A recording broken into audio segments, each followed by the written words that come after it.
All right, I'm going to go ahead and get started. Maybe some other people join along the way. So today we're going to be talking about osteoarthritis. Not the most scintillating topic necessarily, but it's certainly going to be a bread and butter thing that you guys are going to be coming across. So my goal today is to give you some just idea what's the evidence out there and some of the things that we're doing, and I guess just give you an idea of the kind of the tools in your tool bag to kind of help out people that are dealing with arthritis pain, which is a lot. So we'll start out with a case, which is going to be a common thing certainly a common thing you'll see if you come over and spend time in my office. But 54-year-old male getting up from a chair a week ago, felt a pop in his left knee, had sudden pain, knee is swelling swelling and painful with activity, can't walk without a limp. They're getting ready to leave on a vacation, so they decided to come in through the to your office, or in this case into my walk-in clinic. So no previous problems with the knee. Of interest, his BMI is 30. So other history you might want. This is a little tough since we're doing it virtually. When everybody's together, I can get you guys to chime in. But yeah, think about maybe what some other questions you might want to know from a patient like that with that initial story. Go through the past medical history: diabetic on metformin, has hypertension, has a family history of 2 older siblings with some knee problems, social history, works in a factory, former smoker that quit 5 years ago, just drinks a beer now and then. So on exam, obese, no acute distress. The knee does appear swollen. You're not quite sure if there's a fusion or not. Kind of hard to tell. It's tender on the medial joint line, medial side of the patella. Check the ligaments, seem stable. Range of motion lacks 5 degrees of full extension, can flex it to 90 degrees, and knee flexion makes it hurt, feel tight. Has a positive McMurray's test. So McMurray's test, if you don't know, kind of tries to look for a meniscal tear. So that bothers him. It's a flexion and twisting and loading of the meniscus to see if that reproduces pain. So what are you gonna do with this patient? Do you want an x-ray, just treat them? When you want to see them in follow-up? So again, kind of all questions you might ask yourself as you're managing a patient like this. So in this case, decide x-rays probably aren't really needed. Go with your best guess, which in that patient with that kind of story where there really wasn't an injury, just getting up, felt a pop. Since this is a talk about arthritis, maybe you're thinking arthritis. So treat with an NSAID, Tylenol, rest, ice for swelling. He goes on the trip, returns, and says the pain's worse than it was.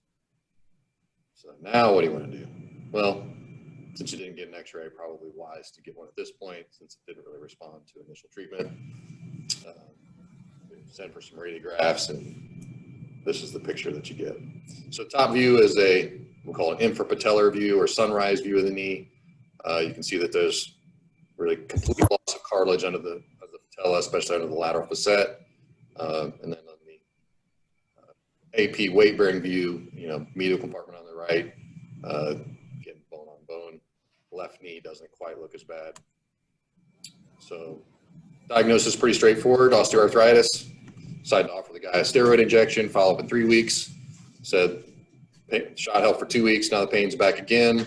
Ibuprofen isn't helping, knee pops sometimes still. Exam shows pain along the medial joint line, really no effusion. So what are you going to recommend to this patient? So this is super common, right? Keeps coming back, try things, keeps hurting. And it's really frustrating because you don't have something that's just going to cure it and take it away. So, just some things about osteoarthritis. It's the most common disease that limits activity in adults. 32.5 million Americans affected. This was some data back from 2013. It's a super costly disease, $304 billion in cost in the US in 2013. I'm sure that's gone up since then. Large percentage of those people greater than 75 have at least one joint affected with osteoarthritis. Men and women are actually equally affected, but women affected earlier and more severely, or I think they just come to doctors earlier than the guys do. Is probably more the explanation for that.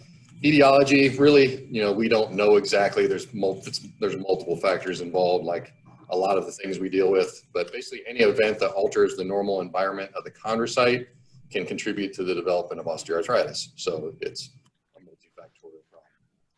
The risk factors involved, certainly age is a big factor. You don't think about this disease as much in a younger patient.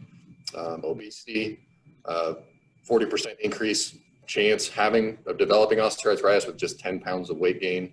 You know, some of this runs in families, so people have had families with everybody's had knee problems. A lot of times they have it as well as they age. Quad weakness, certainly trauma is a big thing that can cause development of arthritis in a joint, and that can be trauma obviously at any joint, or even trauma from something, you know, for the reason that they needed some kind of surgery. So post-surgical osteoarthritis can be seen, you know, but usually there was some injury in the first place that required them to have surgery. If you have genu varum or genu valgum, those two things can load the joint a little bit abnormally over a lifetime and can cause, you know, increased wear and tear. And then also there's some increase with estrogen deficiency as well. So what happens to the cartilage as we age? Unfortunately, we get less cellularity, so chondrocytes die as we get older. Chondrocytes tend to respond a little less to growth factors, and so they produce less proteoglycans over time. They get more rigid due to cross-linking. There's crystal formation, and our tissue just has less ability to repair itself as we get older. Especially that's the case with cartilage cells. So basically, the metabolic activity that's happening as we age is more catabolic than synthetic, and therefore we kind of get in this slowly progressive degenerative process that happens with articular cartilage within the joint. So making the diagnosis, really it's a clinical diagnosis. It's based on the history, physical exam, and most places that define osteoarthritis also add in some x-ray findings. Morning stiffness is common with people with arthritis, although it's a little bit different than rheumatologic disease in that it usually lasts less than 30 minutes.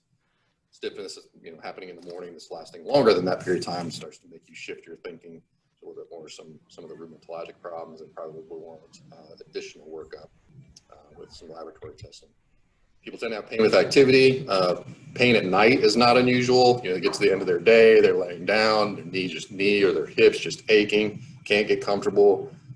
So, you know, certainly any kind of nighttime pain tends to at least raise a little bit of a red flag in our minds of, you know, things like cancer. But honestly, it's very common for people to have discomfort at nighttime that's even can sometimes disturb, keep them from being able to sleep comfortably or wakes them up from sleep because of the pressure of the, you know, the joint or the position that it's in when they sleep. Depending on the joint, you might be able to pick up an effusion. Sometimes people report that they see swelling or the knee feels tight, you know, or the joint feels tight. It's affected.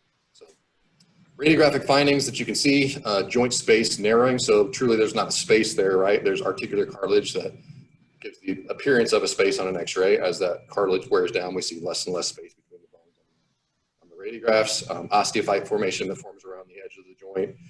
Subchondral cyst formation is a common thing too. So you see these little lucencies just below the articular surface.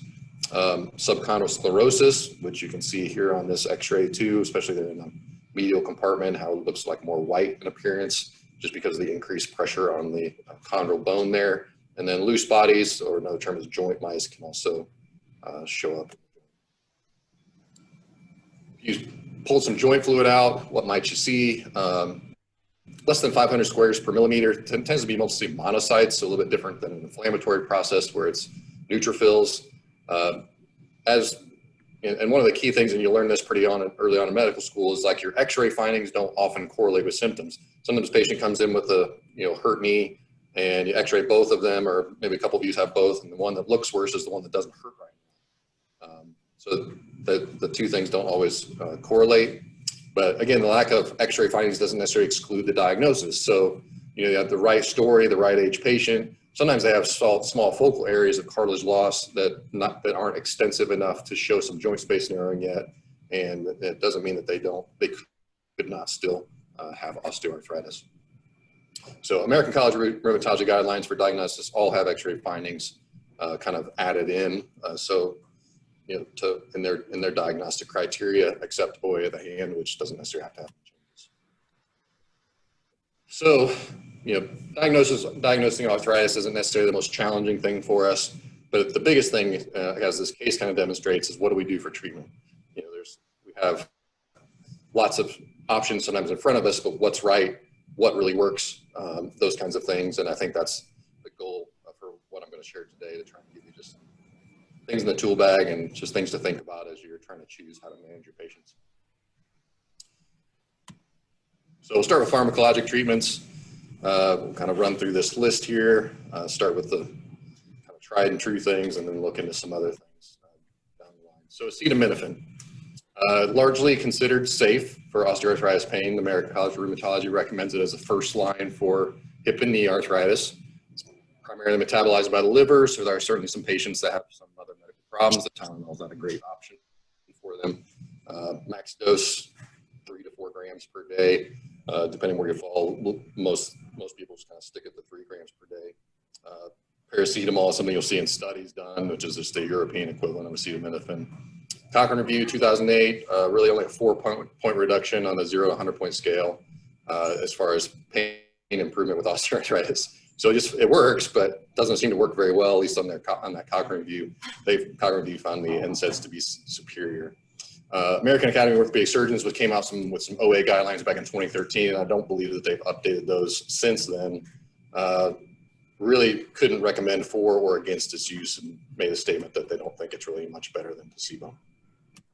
So real encouraging on Tylenol there, but American College of Rheumatology still says first line treatment.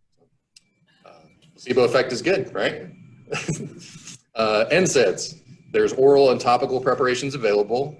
There's selective, which is a COX-2, which is really the only one we have these days. Is celecoxib or Celebrex, and then non-selective NSAIDs, which there's a vast number of those. They do, and you maybe had kind of drug reps don't come around much anymore these days, but there's combinations with acid blockers that have come out here recently that are available. They're quite expensive, and honestly, you can do, some of the over-the-counter acid blockers, proton pump inhibitors, et cetera, and much, much cheaper than buying the combo drug that people try to market to you. With NSAIDs, there's really strong evidence to support efficacy in their use. As everybody's aware of, lots of side effects with NSAIDs, GI bleeds, hypertension, increased cardiovascular events, and renal toxicity are kind of the biggest things we're concerned about. So unfortunately, a lot of our patients that we're treating with osteoarthritis also have heart disease and diabetes, and so you have to kind of balance your risk and benefit with how you use NSAIDs.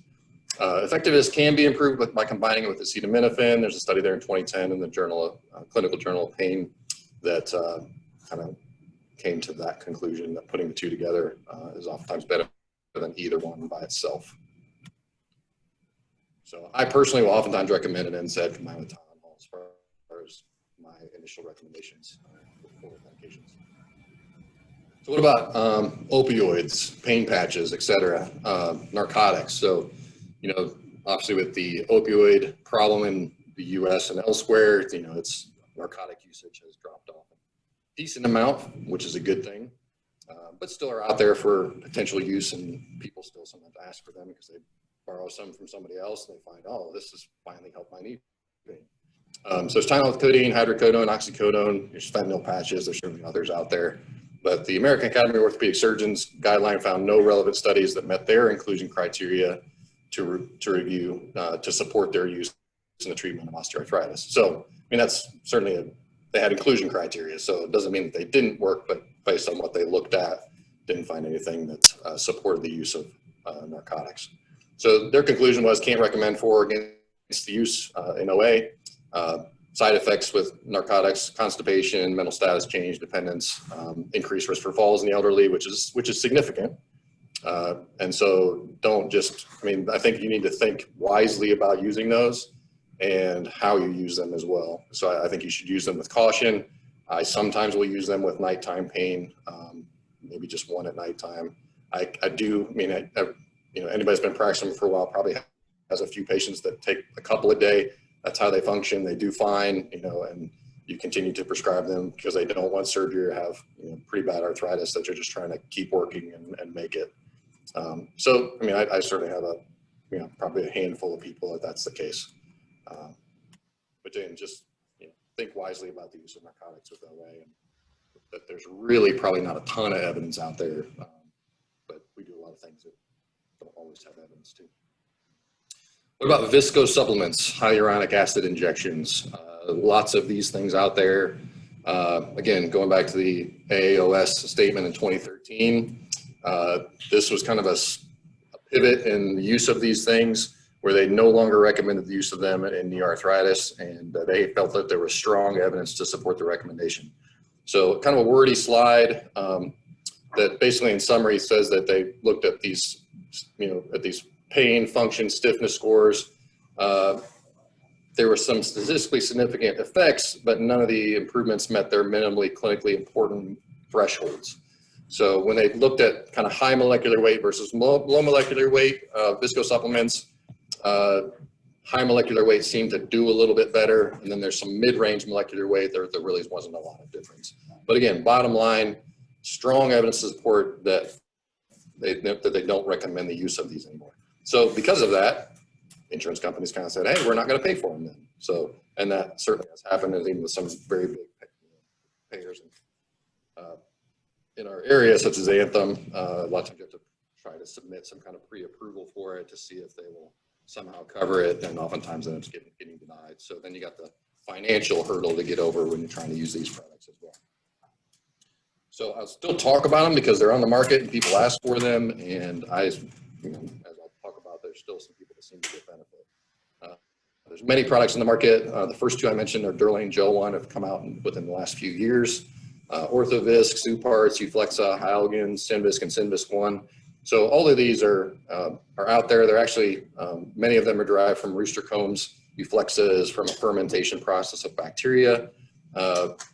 Really not any significant difference in efficacy between the products, and they can be anywhere from 1 to 3, and actually Suparts started initially as 5 injections. So for me, with busyness of my office, having somebody come back weekly for 5 weeks it's okay, but I personally as a patient wouldn't want to have to do that. I'd rather just come in and get one shot and not have to keep scheduling back every week. There are some side effects to these things, injection site pain, bleeding, infection, which are rare, and then pseudoseptic reaction is actually not uncommon. Mainly Synvisc is the product that I've seen that in the most. It's an allergic reaction to the stuff, so it's typically on retreatment. Somebody may get a shot and they call like within 24, 48 hours, say my knee's a little swollen, it's red, it kind of hurts more than it has when I've gotten this before. The thing you have to do with it is kind of treat it like it's possibly infected. I've never had it be infected. I always bring the patient back, I aspirate their knee, I send it off. It typically just comes back kind of inflamed, but no bacteria and nothing else going on. But if somebody calls you after you injected their knee and it's red, warm, and swollen, you have to assume it's potentially septic and you got to work it up. How these things work is surprisingly still unclear. So they've done some looking at it, and the product's not even detectable in the joint after a few days. In studies that were done at least, but they saw benefit last up to 6 months and sometimes even longer. So there's lots of different mechanisms out there proposed, changing the chemical milieu within the joint, just kind of diluting the inflammatory mediators that have been released. Maybe it binds to cartilage and synovium. We just don't really know. On the package insert at least says drain any effusion that you might see present before injecting. One of the things I've gone to doing is actually doing these under ultrasound guidance. Early on, before I even was trained in doing ultrasound, I didn't. And some of it in the back of my mind makes me wonder, like, well, in some of these studies where we're really getting into the joint, where people draining the effusion, or things kind of being done by the package insert, and is that some of the reason we've seen less? Not sure if it helps. Again, just my own questions. So this is kind of, again, this is my own opinion. I think when it comes to hyaluronic acid injections, they're overall pretty safe. I think you can certainly debate the efficacy. Depends what review you read. I would say if you choose to use them, pick a high molecular weight product. At least based on the stuff out of the American Academy of Orthopedic Surgeons, those tend to work better. Seems to be more effective for earlier stages of OA. Radiographically, if somebody's nearly bone on bone, I always tell people it's probably not going to help you. Some people are desperate and they want to try something because they just don't want a joint replacement or can't get one for whatever reason. I think it's much more comfortable to do these under ultrasound guidance. The stuff's pretty viscous. If you come with your usual kind of anterior medial or anterior lateral approach, like you do a steroid injection with the knee bent, it tends to cause a decent amount of discomfort as you're kind of pushing this stuff in. Plus you have to use a larger gauge needle. I will go through just a few studies that have been published from Cochrane 2014. They looked at 5 trials, 712 patients, comparing effective knee OA of NSAIDs versus hyaluronic acid injections. Had similar relief in improvement in stiffness and function at 4 and 12 weeks. NSAIDs had more GI complaints, not surprisingly, and hyaluronic acid had more injection site pain. But their conclusion was that they may be viable alternative to those who don't tolerate NSAIDs, and especially in the elderly.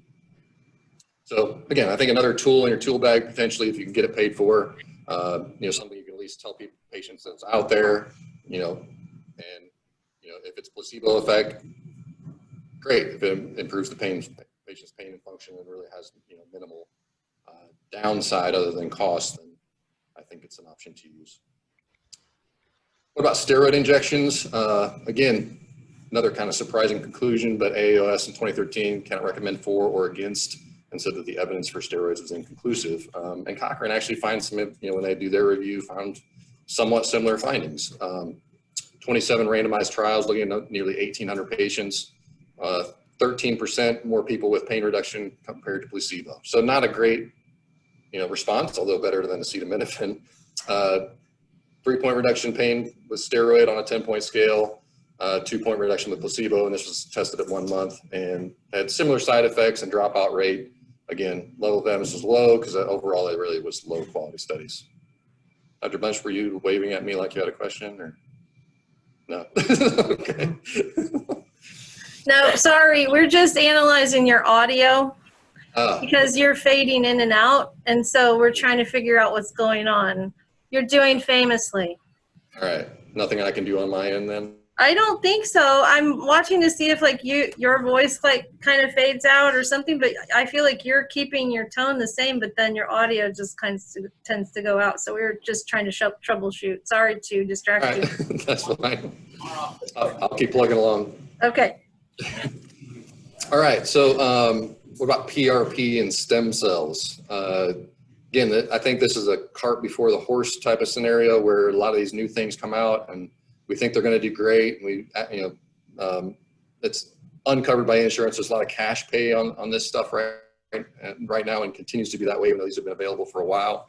Again, most meetings that I've gone to when we could actually have meetings together, and even now when you look at the data, the evidence for these things continues to be pretty inconclusive. And British Journal of Sports Medicine 2015 concluded that most studies that are out there have a kind of high bias risk, or so they're just not great things to kind of hang your hat on. And the other thing with these is, with any biologic, there's so much variability in the protocols and preparation, and that's what's the most challenging thing is when you're working with human cells, is like, what's the protocol? How do we come up with this? And there's so many different ways you can do this. You have to really count cells and do all these things, and getting cells from adipose tissue versus bone marrow, are these the same things? And so, I think there's promise in all of these things, but we just haven't figured it out. And studies are too small to make any kind of good conclusions. So keep paying attention. I think this is the way things are going to go. I unfortunately think it's going to take us a long time to get great evidence where insurance will start to cover them. There's chiropractors down the road from our office that are charging people lots of money to do these things, and some of that they're calling stem cells that aren't even really stem cells. They're injecting like amniotic membrane. So there are lots of people out there too, kind of gaming the system, so to speak, and telling patients they're doing something when they're really not. Dr. Bennett in our group does these. He does adipose stem cells, but I mean, it's thousands of dollars to get those done, and surprisingly people pay for it because they hear about this, or a friend got it, or they drove, somebody drove somewhere and got it, and it helped their knee, and so they want to try it. But he's pretty honest, honestly, in talking about it with patients, and like, certainly something we can try. I can't guarantee it, and surprisingly people are desperate enough with their, because of how much their arthritis affects their life, that they're willing to shell out the money to give it a try. So. Did you want like prolotherapy in there as well? I don't know much about that. Yeah. No, I think prolotherapy's, the question is, I lump prolotherapy into stem cells and PRP. A little bit different approach to things. I personally don't have a lot of experience with prolotherapy, but prolotherapy actually is trying to stimulate inflammation and scar.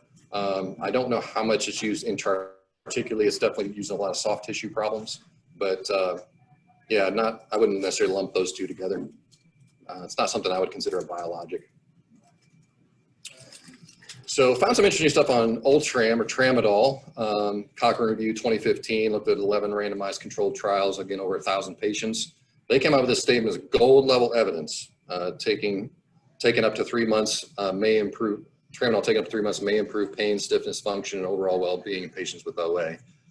Dose was about up to 200 milligrams in most studies, which would be the 50 milligram pill taken 4 times a day. Benefit was small, so only a 12% reduction on the pain scale. A third of the patients reported moderate improvement in symptoms, and they said the number needed to treat was 6. So again, seems like promising option. What do you consider Ultram? Is it a narcotic? Is it not? I think it's one of those kind of in-betweeners. 1 in 8 patients will stop the medicine because of side effects. So common things with Tramadol is still similar like narcotics: nausea, vomiting, dizziness, constipation. They can kind of feel tired, have some headache. So AAOS in 2013 looked at 5 studies, moderate to high quality, and again recommended the use of Tramadol with OA of the knee. And they felt like this was strong evidence by their review as well. So Tramadol is a good option in your tool bag to use. You cannot use it in people that are already on SSRIs just because of the potential increase or causing increased risk of having seizures.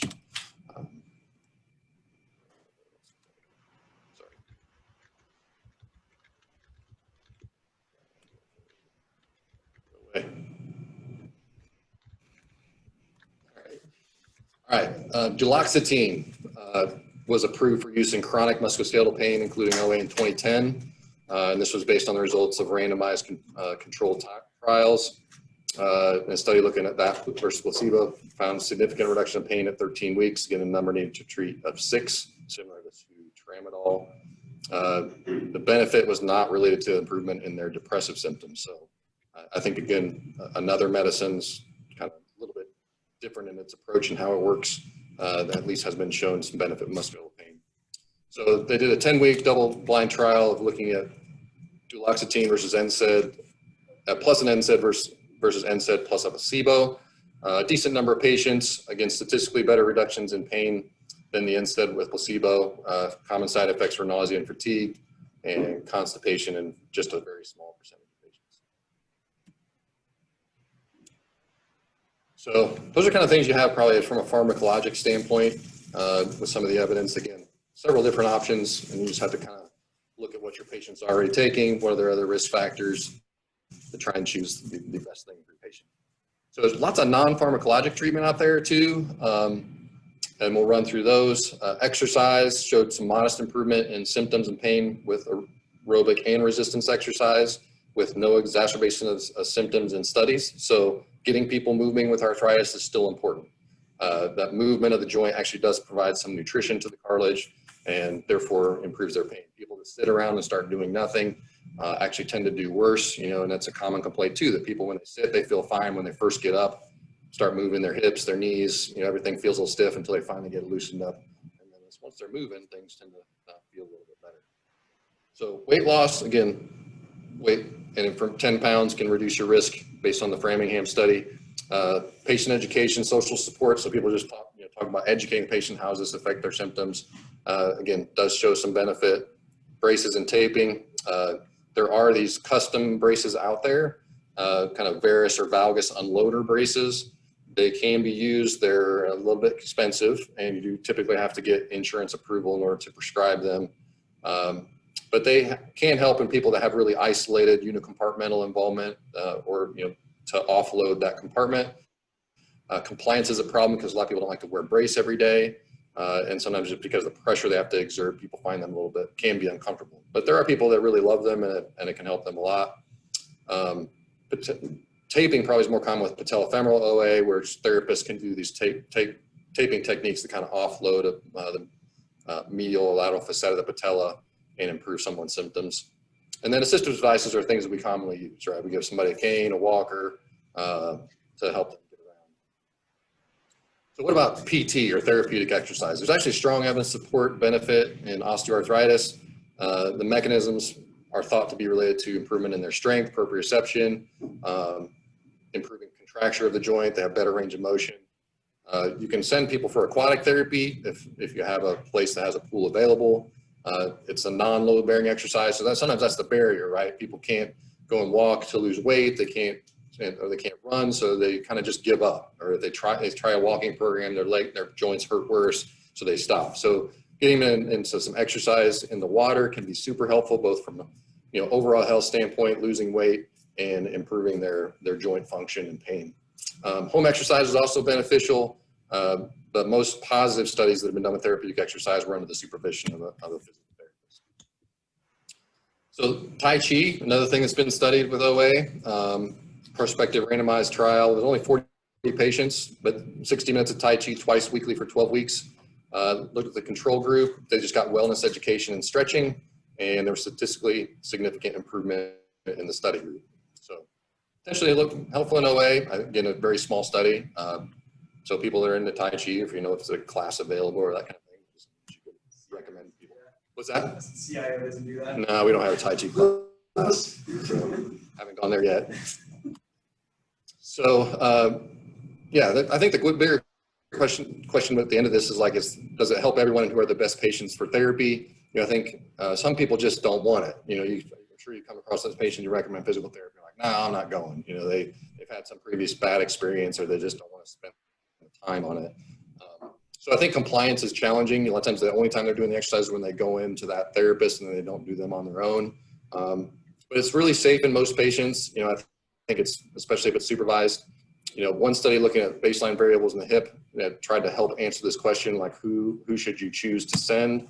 And they looked at 4 variables. So these are interesting variables. When you think about how you design a study, you have to come up with some of these things. So they looked at unilateral hip pain, 58 years or younger, pain greater or equal to 6 out of 10, and they timed a 40-meter self-paced walk test, and they had to be less than 25.9 seconds, and duration of symptoms less than or equal to 1 year. So these are people that are relatively newer onset of having arthritis, and they looked at basically which people had the greatest chance of success. So if they had 0 of 5 of those variables, then they probably don't need therapy because it didn't really do much for them, right? So they're minimally symptomatic. They're going to do better on all those things. If they have 3 or more, then there was a 99% chance of success. And so I think the take home from the study is bilateral. If they have bilateral symptoms, or older, more chronic, and more severe symptoms in hip OA, they seem to be less responsive to therapeutic exercise. If you have a younger patient with just a few of those symptoms, and they tend to do a little bit better. And again, you can't really transfer these results to other joints. About weight loss. So we talk about weight loss a lot with our patients, right? From a health standpoint and so many other diseases. Moderate evidence that this helps with OA pain. Studies have compared diet, exercise, and alone, and then diet and exercise together, to health education or to each other. So there's lots of different ways that they've compared these things. Some of the outcome measures they've looked at are stair climbing, walking, pain, and quality of life scales. And the studies are all of kind of moderate to low quality, but do show some moderate benefit to the intervention. So I think bottom line is, for most of these people, you're going to recommend weight loss. It may not be the best, if it's the first time you've seen a patient, maybe not the best topic to breach unless they bring it up. But at some point in time in your interaction with them, that needs to be approached and discussed, and at least encouraged to do things to lose weight. Touch on the brace and orthotic, kind of look at some of the things that were done, at least from the recommendations from the American Academy of Orthopedic Surgeons. They found inconclusive evidence that medial and lower braces are effective. This was only based on 3 studies, comparing one high strength, comparing an unloader brace to usual care, and a neoprene sleeve or a lateral wedge orthotic. Again, braces are custom made, they're expensive. Lateral wedge insoles have been proven ineffective and are not recommended. So again, another tool in the tool bag, minimal evidence that does a lot for you. Cane, walker, again, indicated to help unloading the joint and improve their ambulation. When you're thinking about the use of a cane, using the opposite hand of the affected joint in the hip. So you want them to lean away from that joint as they're weight bearing on it. That's always one of those questions that you might see in kind of boards, or you get asked by people, like, which hand should they have the cane in? It's the opposite of the joint affected. So lastly, so you've tried all the things in your tool bag, patients still can't function, or pain's enough that it limits enjoyment of life and the things that they can do. There are lots of surgical options out there for osteoarthritis. Arthroscopy with debridement, partial meniscectomy, joint replacement, tibial osteotomy. I got joint replacement on there twice. And, fusion, bone removal, those things can be done in other joints, especially like the foot. They will sometimes fuse an arthritic joint. Hand is a little less common. So again, American Academy of Orthopedic Surgeon recommendations. So we want recommendations for the guys doing it, right? Arthroscopic debridement, not effective in the treatment of OA, and there's strong evidence to support that. So I get this a lot. Patients are like, well, can't you just scope it and clean it up or take off the bone spurs or that type of thing? It's like, no, it doesn't work. And actually, really good evidence that that's the case. Meniscectomy. So inconclusive evidence. One study met inclusion criteria, looked at pain and activities of daily living, recreational activity, and quality of life at 6 months, and found no difference between arthroscopy and physical therapy. There was a pretty large study, I believe it was in JAMA as well, that came out with, really a landmark study kind of looking at people with degenerative meniscal tears and arthritis and seeing what the results with that are. And its bottom line recommendation is if you have a degenerative tear and scope it, actually people do worse. So the whole question the question is, what's a degenerative tear? Is it a tear with no injury? Does somebody feel something happen? Is that enough to call it an acute tear? That's a harder definition for me clinically. But I think if you have somebody that has a reasonable amount of arthritis on their x-ray and then you happen to get an MRI or they come to you with an MRI that shows a meniscal tear, most surgeons are going to wade into that very cautiously. And I think, in my opinion, most surgeons should not do surgery. I think there's pretty good evidence based on that large JAMA study that it doesn't really work, and probably at best will give them some short-term relief and accelerate their degenerative process in that compartment wherever they remove that part of the meniscus. So time and therapy is going to be what you're going to recommend, and then all the other things we talked about.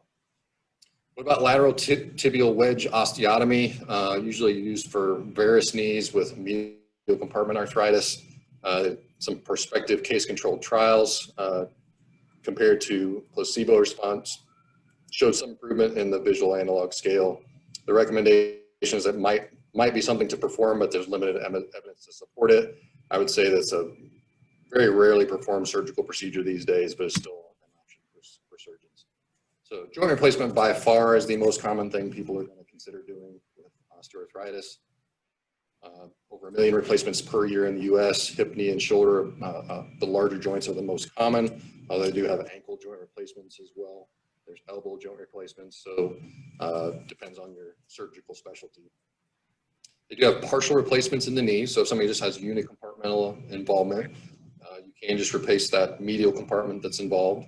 Patellofemoral unit by itself has not really done that well, but they are okay with medial and lateral. There are some patients that I think that's a good option for them if they're younger, not ready for a total. It can buy them some time. Usually at some point it's going to need to be converted to a total joint replacement, but it's something that's been out there for a while, and I think has had some decent results.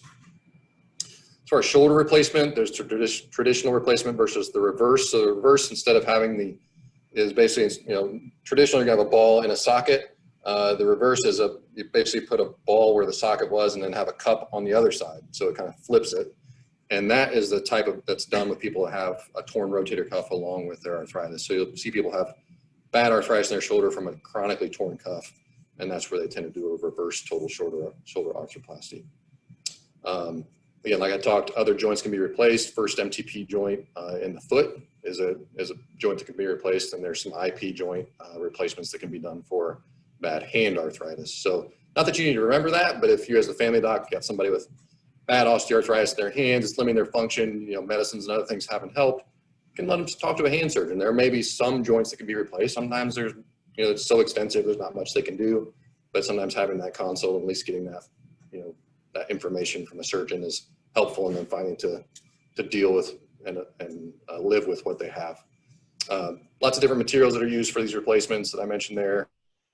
They typically can last anywhere from 10 to 15 years, sometimes longer, but it all depends on the patient's body habitus, the activity, and how they use it. Multiple factors there. So the other thing you need to consider too is there are some surgeons that have a weight limit. So yeah, if you're 400 pounds and you're wanting your knee replaced, they're probably not going to do it. Some people have a BMI cutoff, sometimes the weight cutoff. Each surgeon's a little bit different on that. So depending on what orthopedic group you might have that is in your area, you might want to try and get some of that information, because you don't want to necessarily waste the patient's time and going there and you just kind of upfront with them, say, I know joint replacement is really what you need, but unless you do this, unless you get your weight down to here, the surgeons here at least won't do it. And there are some others that don't ever have a cutoff and will still do it, but I think those are honestly reasonable choices as a surgeon to kind of choose the right patient to do this. Joint replacement is expensive, 20,000, probably more, closer to 30 to 35. But yeah, it's an expensive procedure. They can do it as an outpatient, and actually most places are doing these as outpatient in appropriately healthy patients. So that makes it a little bit easier. So practice pearls when you're talking about arthritis. First thing, get a good history. Check their family history, find out if they've had previous trauma or previous surgery, find out what things make it worse and better, where does it hurt, if they, try and hone in whether they have any mechanical symptoms or other joints involved. And on your exam, look for joint swelling, joint line tenderness, and pain more with active than passive movement of the joint is oftentimes the case. As far as with hip OA, that tends to bother people more with internal rotation as opposed to external rotation. If it's the reverse, then typically it's more the muscles around the hip than inside the joint itself. This is a key thing, and this was something actually was taught to me by Alan Habansky, who was the orthopedic surgeon in our group. It was like, always watch a patient walk. I think one of the things we oftentimes do is we come in the room, the patient's already sitting in a chair up on the table, we never watch them move. And when you've got somebody coming in with a hip or knee problem, just watching somebody walk can really give you a lot of good information. You can look at their alignment, you can look at how their pelvis is stabilized, how they favor the joint. And honestly, it's funny, the longer I've done this, I can be walking in a crowd and look at people and I can tell, that person has hip arthritis, that person has knee arthritis. So our observation skills we can train and see, and once you get some of this x-ray feedback, you'll get really good at picking up on some of this stuff. You can, if you even just happen to see the person walking back into the exam room being led by somebody else. Obtain x-rays. I think if the x-rays aren't super easy to get in your office and you're pretty certain of things and you're playing the odds and this is likely arthritis, I don't know that you necessarily always have to do it, but definitely on those patients like in our case that kind of keep coming back. If you haven't gotten x-rays on the first visit and they still hurt, get them, because there are some other things that can, other than arthritis, could be there. You get those weird cases every once in a while. Especially when you're getting x-rays, try and get a weight-bearing x-ray. I think this is important for knee x-rays especially, because when you're just laying on a table, you don't have that joint compressed. Sometimes it looks better than it truly is, and once they put weight on it, you see how much that cartilage is really worn down. Mechanical symptoms don't always mean they've torn their meniscus. I mean, honestly, probably the most common reasons people come through our walk-in clinic is they move and something pops. They just feel like they feel it, they hear it, and it makes them really anxious or worried that something really bad happened. But sometimes it's just rough cartilage movement over, over one thing over another, and it's nothing more than that. So you can't always explain to the patient why they felt something pop, and it's oftentimes not really a sign that something was really bad that happened inside the joint. If you're going to get more advanced imaging, I think just do it judiciously, understand the road you're kind of heading down, and why you're looking, what are you looking for? And if you find it, what are you going to do with it? I think those are all good questions to ask before you start advising testing. I realize sometimes patients just need a picture to find the proof, just so they have a better understanding of what's going on. And I don't think that's necessarily a bad thing, but especially in an age where we're going to have to continue to kind of keep an eye on costs because insurance companies are already doing that. I think just be wise in how you choose that imaging. So degenerative meniscal tear is super common. It's hard to know if they're the cause of somebody's pain. And so, in general, it's kind of say treat those conservatively and continue to treat somebody that has one of those as you would just normal arthritis. If somebody has multiple joints involved, even if you think it's all just OA, kind of keep in the back of your mind, this could be something rheumatologic if they're infrequent flares, or especially if you're seeing synovitis or stiffness that lasts more than 30 minutes, then kind of shift your thinking from OA to some of these rheumatologic diseases.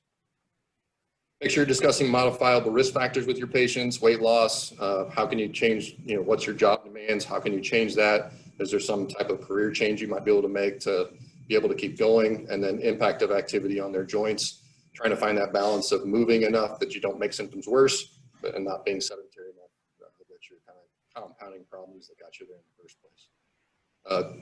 You know, as you start to see a lot of this, come up with your own treatment algorithm that you're comfortable with based on the best evidence of the joints involved that you're dealing with. You know, use things that seem to have some evidence. And then I'd say use joint injections for acute short-term benefit in conjunction with some other treatments. And I would pick an injectable based on the evidence and the risk. So, you know, diabetic, you're probably like, well, steroids may not be the best thing. Maybe a visco supplement might be an option, or if they're willing to pay, something like PRP might be an option. So there are things out there. Again, you just have to have an honest discussion with the patient about what the evidence is for those things. I think shared decision making on the timing of surgical intervention and joint replacement is important. The patient's usually going to know when they're ready. You know, they always want you to tell them, so I don't need a joint replacement, or I do need a joint replacement. They want you to tell them that that's the case. And really it's, you know, it's all based on kind of, I think it's a combination of the burden of pain and the burden of, you know, effect of their, you know, of their, yeah, quality of life are the kind of the two things that I always tell people. It's like, when it's bothering you bad enough that you know, your life is significantly affected, that's the time to really start thinking about maybe doing something. And if you tried all these other things that just don't work. But I mean, patients usually know where they're ready, and that threshold is different patient to patient. So just have a conversation with them. And I think with all these things, you know, just be patient.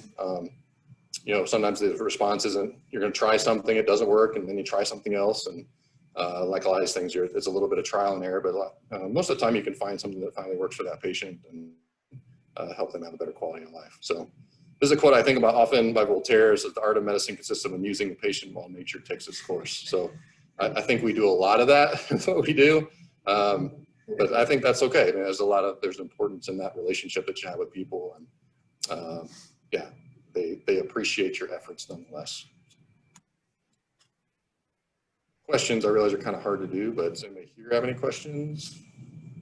I had a question. I still remember this. How long do the typical, like knee replacements, for example, how long do those last? I just kind of come up with that, or run into that question sometimes with patients, and I don't always know. Yeah, it's somewhere in the 10 to 15 year range for most. I mean, probably 15 is a reasonable number to kind of give them at first. There are people that have question was how long might a joint replacement last? And so my answer is usually about 15 years for most patients. Some people get 20. I see some people in that's been longer than that come through the office, but that's kind of the average. How about hip replacements? People in the past where they're kind of younger, but their joints are so bad, and they're kind of like desiring like a knee replacement, because the length of time of a knee replacement is only so long. Mm-hmm. They're kind of just like hobbling along until they get old enough. Do you really just try to work with what you have available in terms of therapy and like some of the other options we talked about before considering knee replacement, or are there indications where you like actually like really have to replace their knees if they're younger than like 45? Sure. So the question was on younger patients. So say around 40 or 45, they pretty have severe joint involvement, maybe from either genetic factors or other factors of life or some previous trauma. What do we do with that patient? Good paraphrasing of things. So yeah, I mean, I think there are some surgeons that will go ahead and do it, you know, especially if other conservative things just haven't been effective enough for that patient. Again, kind of just an honest conversation that if you have a joint replacement in your 40s, if you live the expected time frame, you know, the average time frame for a male or female, whatever you might be, you're likely going to need a revision. The good thing about it is that we're getting better. The surgeons are getting better at revisions. So, you know, as that technology and that ability has been better, the threshold for doing younger patients has kind of slowly drifted, you know, a little bit younger as years have gone by. So it's not completely out of the question. I think if you, as a primary care doctor, have somebody with severe OA in their knee and they're 42, you've tried things and it just hasn't worked, it's okay to send them for that consultation. And I think they just have to make an informed decision then on what they're getting into. Have there been any studies on like preference for a certain kind of physical therapy over another, or are they all kind of just have similar benefits? Yeah, I mean, from the studies that I looked at, the question was, is there a preference on certain types of physical therapy or that's done? I think the the bottom line is like therapeutic exercise in general is kind of the generic things that were evaluated. When it comes to like modalities, which is done a lot in therapy, so things like e-stim and ultrasound and cold laser and that kind of stuff, there's really, those things are billed, and there are ways that therapy locations can bill and gain some reimbursement, but most of those modalities don't have much evidence beyond short-term benefit. So it's kind of, yeah, make sure when you ask somebody that's coming back that's been getting therapy, find out what they've done. You'll be surprised some of the answers that you get. You find out some places are not doing really the patient a good service. You know, if they're just like kind of, well, I ride the bike for 10 minutes and then they put some heat on my knee and then I do a couple extensions and then I go home, you know, or they rub, you know, they do some ultrasound and then I go home. It's like, well, you're not really getting therapy. So I think you have to make sure that they're getting good education on therapeutic exercise, things to address their strength and their mobility. Dr. Hunt, this is Kristen Steiner here. I had a question about post-joint replacement pain. Do you have any pearls of treating that or what to do with that? Okay, so the question from Kristen was post-joint replacement pain. Super challenging question and super challenging problem, fortunately, most of the time for the surgeon because they're the one that replaced it. But there are people that for whatever reason don't seem to have a good good result from their joint replacement. I think one of the things you always have to think about in the back of your mind is some type of indolent infection in that joint, and they usually go searching for that. And this can crop up even like years down the road. You'll find bacteria in the knee of somebody that's had a replacement 10 years ago.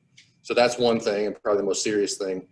Otherwise, I mean, it can be a very challenging thing to figure out why do they still hurt. What options do you have if you figured out it's not infected, that everything seems to be in the right position replacement wise? What else is there to do? You can do something called a geniculate nerve ablation, typically done by physical medicine and rehab. There are some sports medicine docs that do it. So it's basically burning the sensory nerves around the knee.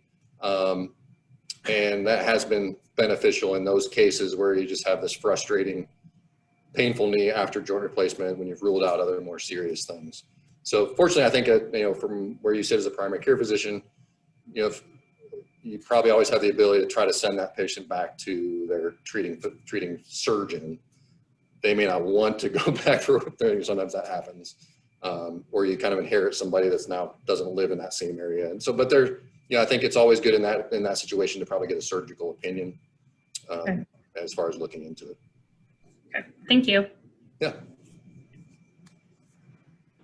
All right. Well, time's up. I'm going to end things at this point. So appreciate everybody coming, and we'll see you in a couple weeks.